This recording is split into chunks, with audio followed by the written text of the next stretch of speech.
એટલે આજથી લઈને રાજ્યની અંદર અનેક વિસ્તારોની અંદર ભારેથી અતિ ભારે વરસાદની શક્યતાઓ છે। નમસ્કાર દર્શક મિત્રો, વિડીયોમાં આપનું હાર્દિક સ્વાગત છે। તો દર્શક મિત્રો, પરેશભાઈ ગોસ્વામીએ આગાહી કરી છે કે 25 થી 30 ઓગસ્ટ સુધી સૌરાષ્ટ્રમાં ભારેથી અતિભારે વરસાદ પડવાની શક્યતા છે। તો તમે જોઈ શકો છો અત્યારે હાલમાં જે રાજકોટ છે અને સુરેન્દ્રનગર જિલ્લામાં પણ વરસાદની શરૂઆત થઈ ગઈ છે।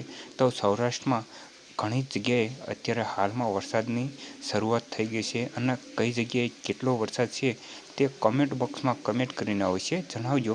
અને આગળ જે પરેશભાઈ ગોસ્વામીએ જે આગાહી આપી હતી તે સાચી પણ પડી હતી અને અત્યારે જે 25 થી 30 ઓગસ્ટ સુધી જે આગાહી છે તે આગાહી પણ અત્યારે હાલમાં તમે જોઈ જ શકો છો। તો આગળ જુઓ વિડીયોના માધ્યમથી। તો જે કોઈ ખેડૂત મિત્રો છે તેમને હવે થોડીક રાહત થઈ ગઈ છે અને આગાહી સાચી પણ પડી રહી છે।